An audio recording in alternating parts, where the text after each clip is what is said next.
ছয়ানী বালিকা উচ্চ বিদ্যালয়ে পড়ালেখার মান উন্নয়ন ও অভিভাবক সমাবেশ অনুষ্ঠিত হয়েছে। সকল ছাত্রীকে লেখাপড়ার প্রতি গুরুত্ব দিতে হবে, তাহলে ভালো ফলাফল করা সম্ভব। তোমাদের ভালো ফলাফলের মধ্য দিয়ে স্কুলটি আলোকিত হবে।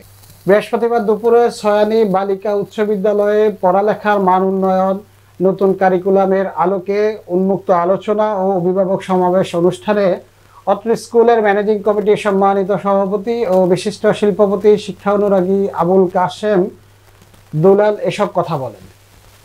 স্কুলের সহকারী শিক্ষক জামাল হোসেনের পরিচালনায় বক্তব্য রাখেন স্কুলের প্রধান শিক্ষক মীর হোসেন, স্কুল ম্যানেজিং কমিটির দাতা সদস্য মাসুদ মিয়া, বিদ্যুৎ শাহী নিজাম উদ্দিন, বিশিষ্ট রাজনীতিবিদ মেহেদি হোসেন মিঠু, নোয়াখালী জেলা master trainer Monir Hossain, school শিক্ষিকা লাইলা বেগম, স্কুলের সাবেক অভিভাবক সদস্য কফিল উদ্দিন, অভিভাবক ইব্রাহিম, স্কুলের ছাত্রী লামিয়া আক্তার সহ অনেকেই। মূল লক্ষ্য রাখতে হবে ভালো রেজাল্ট করা। ভালো রেজাল্ট করতে হলে আমাদের নিয়মিত পড়ালেখা করতে হবে। অনেক স্কুলের সভাপতি থেকে তিনি সর্বোচ্চ প্রচেষ্টা এই বিদ্যালয়ে চালিয়ে যাচ্ছেন। আমরা মান উন্নয়ন করতে পারি সেটা নিয়ে কথা বলবো আজকে।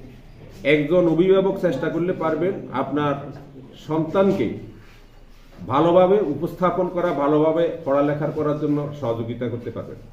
অত্র বিদ্যালয়ের ম্যানেজিং কমিটির সভাপতি, আমাদের এই ছয়ানী এলাকার খ্যাতিমান ব্যক্তিত্ব, বিশিষ্ট ব্যবসায়ী, শিল্পপতি জনাব আবুল কাশেম দুলাল সাহেব। ভালো লেখাপড়া করার জন্য যেভাবে একটা প্রস্তুতির প্রয়োজন আছে, এই প্রস্তুতির আলোকে গাইড দেন যাদের মা বাবা সচেতন আছে, তারা প্রথম তারা শিক্ষা দিয়ে স্কুলে পাঠায়। সেকেন্ড ধাপে শিক্ষকরা সেটা পর্যায় করে ব্যাখ্যা করে সবাইকে শিক্ষার আলোকে গড়ে উঠে।